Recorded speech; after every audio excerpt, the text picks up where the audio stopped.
we scored 45 points unanswered. We had 3 turnovers in the first half. It could have been a really better game played by us if we play harder in the first half and don't make some silly turnovers and make some silly mistakes on special teams. And that's something we got to clean up. And we're going to go back and go to work on Sunday working to clean that up. When I came out of high school, I didn't get the offers that I felt like I could really deserve. And so I went to a junior college, and I ended up getting my last collegiate game. I played in the Rose Bowl in front of 100,000 people, and it was one of the best experiences I ever had. And it's because I decided to go to junior college and chase my dream. Spot the football just shy of the 29, and they're going to leave it with Mark again. It's going to bust right up the middle, inside the 20, inside the 15, inside the 10. He spins, free, 5, touchdown! Mark! Oh my goodness, Jamori Mark. 5'8", 170 out of Tylertown, Mississippi. What a run between the tackles, Glenn Beard, and it's 53-10. 8 seconds, 7 seconds, 54-10 is going to be the final score. And EMCC is above 500 on the year. They're going to run their record down to 2-1. It's Coach Buddy Stevens.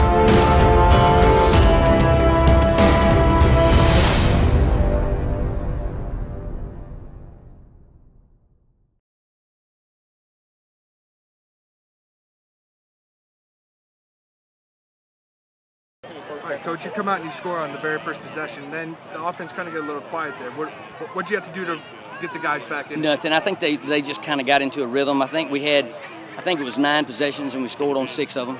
So we had the 1 interception, we had the 1 fumble, and the 1 punt.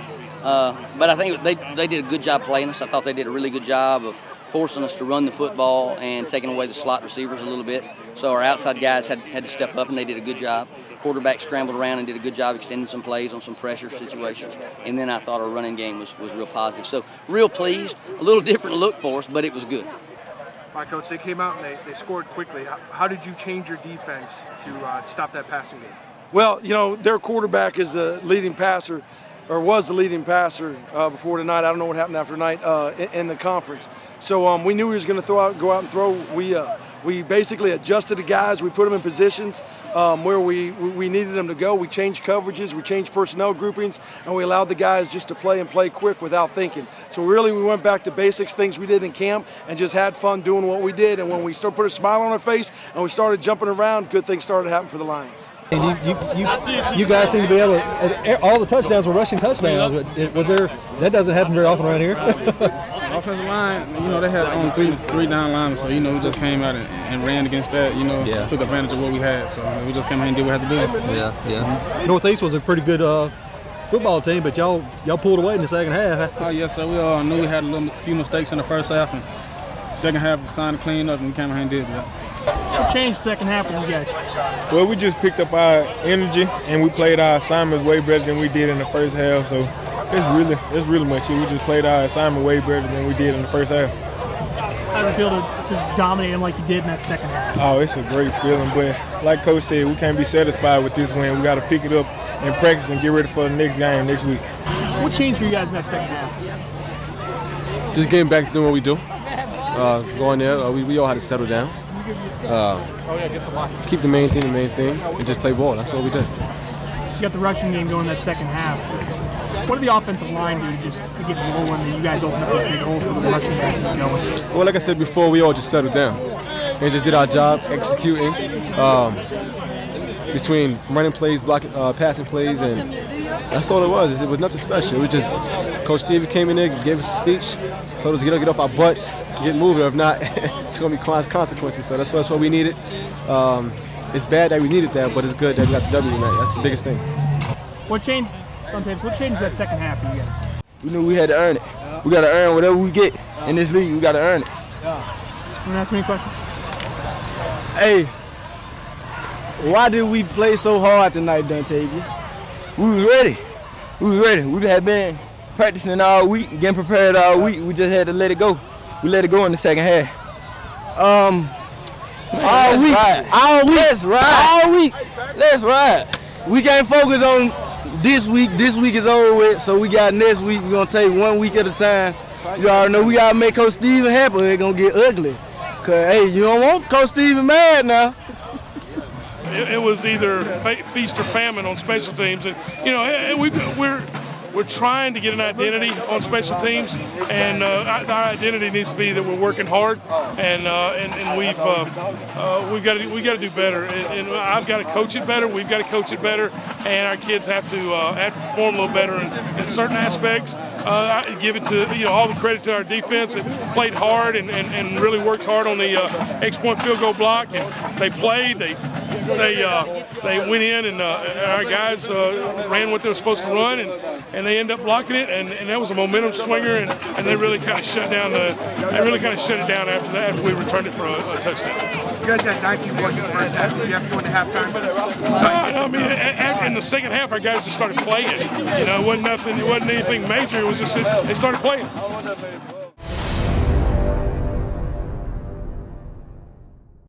When it comes to selection, award-winning service, and big savings on new Nissans, Columbus Nissan is the Twin States leader.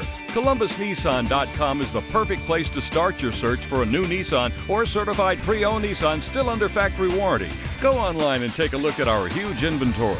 Then head for Columbus Nissan and drive home the Nissan you've been looking for. At Columbus Nissan, you'll always find truckloads of new Nissans in stock and on sale at big savings. We're turning them loose. All right, just say your name and your position here at EMCC. Brittany Wagner, Athletic Instructional Advisor, Compliance Assistant. Yeah, I mean, the job description is advising the athletes on what classes to take in order to be eligible to play for us, in order to be eligible to play at the next level, and then also to graduate from here. So, and I usually actually register them myself. It's usually not necessarily advising and then expecting them to do it. It's usually advising and then I actually enter the classes for them as well, so that I can make sure there's no hiccup in that process. But I'm making sure, A, that they're eligible to play for us, obviously, and they're taking credits and passing enough credits with the high enough GPA in order to do that.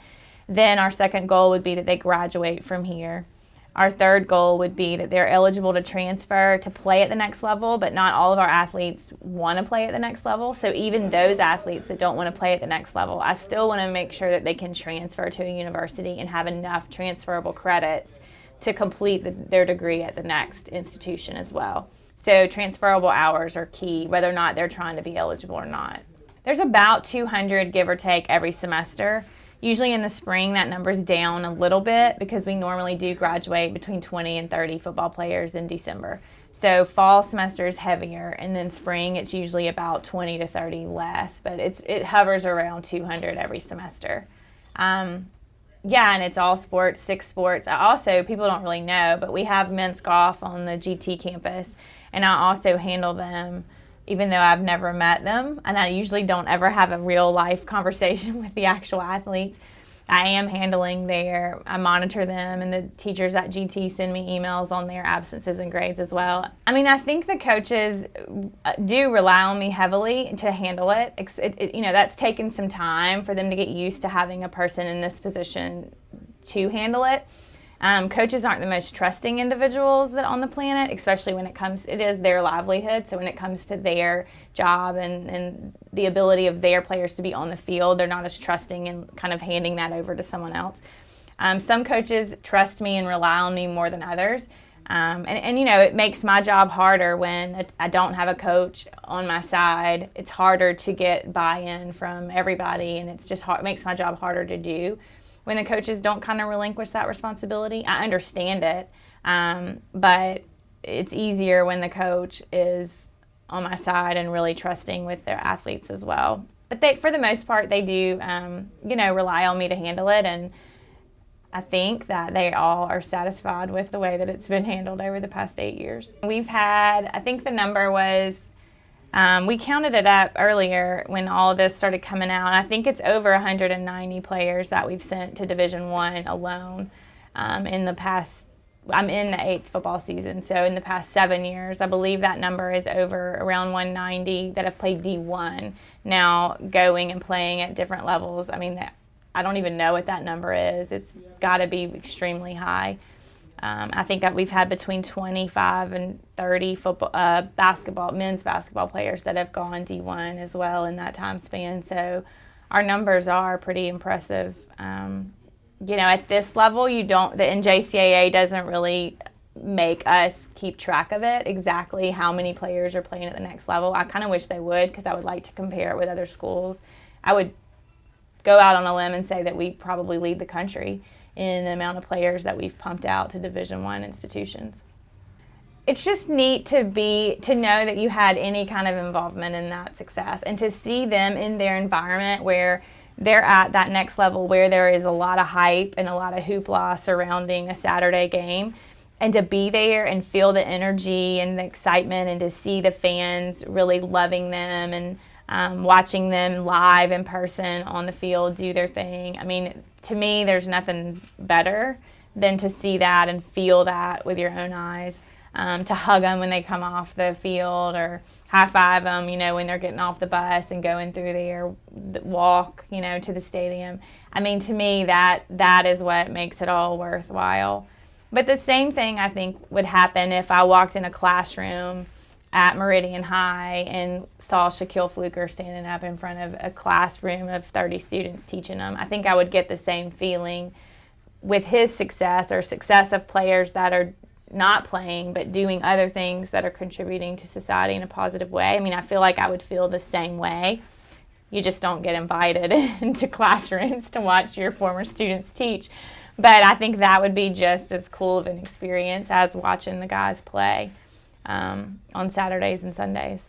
There's a parent-teacher day. They might invite you. Yeah, I could come to the parent-teacher day. Now, part of the reason you are getting to go to these different places is obviously the advent of Last Chance U. Just talk about how your life has changed from, you know, when it first, the trailer first came out on July 6th, and then the premiere on July 29th. I know you had a boom in Twitter followers. Just kind of talk about the crazy summer you had. Yeah, it's nuts. I think the anticipation, I didn't know what to expect. I mean, I've never been on a TV show before, so I think the anticipation of wondering what was going to happen, I mean, I had that anticipation for 6 months before it came out, just wondering, like, how much am I going to be in it? Am I going to be in it at all? How are people going to respond to it? You know, is it going to be a positive, negative? I had no clue, and so the anticipation was kind of stressful. Then when the trailer came out, I was put at ease a little bit watching the trailer, just seeing myself on camera for the first time, and hearing my voice and realizing, like, okay, I am in it, and it seems positive so far. So a little bit of my stress was relieved. But then when it came out, I watched it before it came out, and so the whole time I watched it, the first time I got to see it, I was alone. And I was scared to death the whole time. For the whole 6 hours, I was like sweating and just scared, because you just worry about, you know, you can't remember everything you said and did over a 6-month time period. And so you're just worried, you know, that how things are going to look. So after I saw it, I was so relieved. I was blown away by how well done it is. But yeah, I mean, once it came out, the day after it came out, honestly, I realized then, like, my life probably won't ever be the same. I think I'm almost at 40,000 Twitter followers. I had 171 the day before the show came out, all of whom were my friends or famous people that I was following and they were not following. Well, I guess I was following them. They weren't following me back. But, yeah, so to have 40,000 people, and every time I tweet something out, it gets retweeted or liked, you know, hundreds of times. I mean, I am very careful about what I like or retweet or put out on social media, because I now realize that people care and people are looking at what I'm doing and saying, and what we're all doing and saying, I think, here now. And so it is a responsibility, and I love knowing that I'm making a difference in people's lives outside of this institution. I did an interview yesterday with a newspaper in Australia. And to hear someone in Australia talk about the influence that I've made in another country, I mean, it was overwhelming. I got off the phone and I had to, like, sit there for a minute and just take it in, because that's overwhelming to know that you're making a difference in people's lives in a country I've never even visited. It's neat to me to see people that really don't even know anything about football really take to the show, because, you know, to me, the show is has literally nothing to do with football. When I watch it, I fast forward through all the football stuff. Like, to me, it is more about them and like their struggles, and I like it when other people kind of see that as well. I do talk to Ollie probably, I would say 3 to 4 times a week, if not more. We text a lot. We haven't had a whole lot of phone conversations, but we text a lot. When I watched it on the screen, I cried through the whole thing, obviously. I cry all the time, but I cried watching it back because you forget those moments, there's other things that happen, and you tend to forget the moments that you should never forget. So I'd kind of forgotten that, skipping down the hallway thing, and so when I'm watching it, you get that whole feeling over again, and I cried of just happiness and joy. But then I knew, too, in my head, watching it, what was fixing to follow that, and that was him leaving. And I never forget that feeling that I get when they leave. And so, I felt that sadness and uncertainty all over again watching it back. And, I think that mine and Ollie's relationship, will be one that endures the test of time. I think there was just a unique bond there that I don't know that time will affect it. I talk to him all the time. He's doing good. A little bit of an adjustment for him and a little bit of a struggle, but he's doing well, and I love that kid. He's special. I think that just goes to show that the show is so relatable to different people in different situations, and I don't know, it's amazing. Who knew?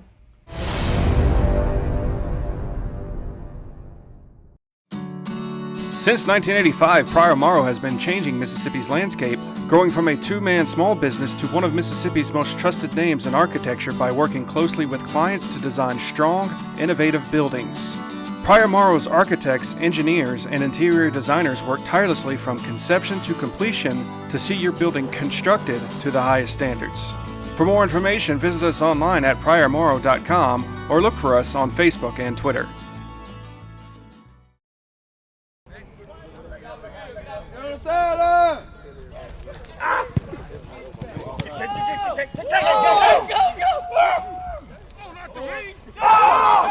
You can't do it more! You can't do it more!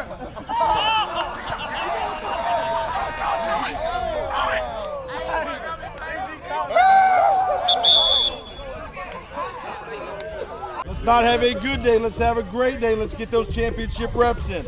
Remember, big night tomorrow night, Fulton, Mississippi. It's not going to be a good night. It's going to be a great night for the Lions. Let's go, but we got to put the work in. Coach, after the Northeast game, you said that the guys would have to come back Sunday with a sense of urgency. Have you seen that this week? Yeah, at times, absolutely. I think we got to be a little more crisp. We better be a little more crisp in our execution. I think a lot of that just has to do on focus. They've just got to focus. If our guys focus and do what they're supposed to offensively and defensively, and special teams will be fine. But they just have to focus. Feet together, get my toes. Ready, down. What have you seen on film from Itawamba's defense that you felt like you had to adjust to this week? There are a lot of athletic guys. They play really hard. They do a good job. They're well coached. They do a good job with their assignments. They're where they're supposed to be. They bring pressure. So our guys have got to get lined up quickly so we can make any adjustments that we've got to make. They got to keep their eyes open because they're going to walk up a lot of guys late and add some guys to the rush. So, we've gone through a lot of that. We worked a lot of blitz period. We try to make sure they understand they've got to maintain blocks. If not, these are the type of guys that will come off of a block and make a play 2 or 3 yards downfield. So blocking them just initial contact's not enough. So I think that we've really tried to stress that this week, and they've done a good job, and then we've got to secure the ball. So we've talked about all those things. I think they've done a good job preparing. I thought we worked hard. I thought Monday was an extremely good practice. We stayed out a little longer than usual, but I thought they stayed locked in. So it's been a good week, good work week for us. An offense that's got a real good identity, a defense that's well coached, a team that's well coached, and I think that they do some of the little things better than they have, and it's a very good football team. They're better than they were last year, and it's a big game for us. Let's go, man. Lions on 3, champs on 6. 1, 2, 3, 4, 5, 6. Yeah.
Shannon will stand on the far hash to the right, near side Mario Lanier. Ellis kicks it.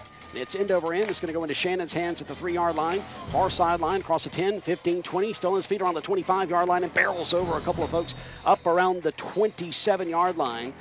EMCC football at their own 43, moving right to left. Inside handoff again, and he is just busting free, and Isaiah Wright, like a pinball, is going to bounce off some would-be tacklers inside the 40 down to around the 37-yard line. We're going to be close to the 22-yard line. Quick snap by Johnson, going to hand it to Horsley. Horsley goes around right side, has some real estate inside the 15, stays on his feet down the far sideline, dives to the goal line, and he scores. They haven't said yet, I don't think so. It's going to be out of bounds, close to the goal line. Johnson in the shotgun. Hands it off to Horsley, goes straight up the middle, and he's into the end zone. Touchdown, EMCC. And it's 7-6, and they can tie it up with a PAT. Jacquez Horsley, a 1-yard run straight up the middle. And EMCC now with another rushing touchdown. It continues over from last week. Peyton Bender in the shotgun. We'll have Matthews flanked to his right, turns and gives it to Matthews. Matthews hitting the backfield, and he is going to be dropped for close to a loss. Sends Horsley out of the backfield out to receive the pass. Great protection. Fires it over the middle. Caught by Lanier. Inside ICC territory. Inside the 40. Down the far sideline. 30, 25, 20. It's a couple of men to beat inside the 10. And he's going to be tackled around the 5-yard line. Boy, he had about 4 red shirts around him, but they just couldn't grab him as Keeman Hall finally brings him down. Miller will have Shannon go in motion from far side to near. He's going to keep it himself. Bust right up the gut and score. And EMCC has taken the lead. B.J. Miller with his first snap of the game takes it 4 yards out into the end zone. 3rd down and 6. Snapping it and firing it over the middle. Caught 5-yard lines, going to the goal line. It's caught by Lanier. Touchdown, EMCC. And that's going to be from about 12 yards out. Mario Lanier caught it and drug a defender into the end zone for the touchdown. And it's going to be now 1st down, goal to go from the 6 of ICC. Play action to Sykes, firing it towards the slant into the end zone. That's Leonard. Touchdown, yeah, EMCC. And now we have a penalty flag fly, and I think that's going to be on the defense, and it had something to do with DeAndre Johnson. I think they may have hit him a little bit late. Clock at 3:24 to go in the 3rd quarter. Johnson looking left, fires to left. It's wide open receiver caught near the 40-yard line. Sidesteps a would-be tackler, and he's off to the races. He's got 1 man to beat inside the 20. Inside the 15, he's going to be tackled there. And that's going to be Damian Willis with the reception and run after catch. He's going to have Horsley flanked to his right. He's going to give it to Horsley. Horsley's going to go around the left side at the 5. He's going to go to the pylon. He walks in. Touchdown, EMCC, and they regain the lead with 2:07 to go in the 3rd quarter. Spot of the football is the 4-yard line of ICC. On the near hash, Johnson with a snap and a quick slant. Caught. Touchdown, EMCC. Oh, my goodness. Calvin Keys Jr. just got to the football. Boy, a defender had very good position. It looked like Johnson had thrown that ball right to the defender. Johnson with 12 to snap, it does. 3:26 on the game clock. Pump fakes, goes up the middle, running with it, and he eludes one tackler. He's going to have a 1st down and more. He's going to go down the far sideline inside the 40 and be pushed out of bounds somewhere in the neighborhood of the 37-yard line, and Johnson gets another 1st down. This 4th down and 8, EMCC is going to go for it. It had been a 52-yard attempt had they chose to go for it, so Miller back to pass, has trouble, rolls to his right, still rolling, squares, fires, has a man caught by EMCC inside the 20. 1st down, Lions. Oh my goodness. Yeah, that was Mario Lanier. So it's a 27-yard attempt. Here's the snap back from Stancil to Wood. Here's the kick by Crabtree. It's end over end. It's through the uprights. And it's good. And EMCC just put the nail in the coffin. With 58.1 seconds left, it's 44-35. And fans now will begin to get up and head for the exits here on the home side. 17, 16, 15. And here comes the coaching staff for EMCC going out to midfield. Buddy Stevens is looking for Sean Cannon to shake his hand and tell them what a ball game. This has been a good one here at Eaton Field in Fulton, and EMCC now runs their record to 3-1 on the season, and now they are 2-0 in North Division play. All right, hey, listen to me now. Hey, get in here. Hey, I can't tell you, you played with great heart and great effort, all right? We made it that close, right? We know that, okay? We know that. We got to fix some things. Defense, hey, tonight it was our turn to pick you up, okay? Hey, you've been picking us up. It was our turn. Now let's get back and look. Hey, we still ain't played the whole game, right? We ain't played the whole game. Andre, where you at? Andre, I don't give game balls, but you did a hell of a job. Everybody get out here. Everybody get in. Andre, break it down. Let's go. Andre.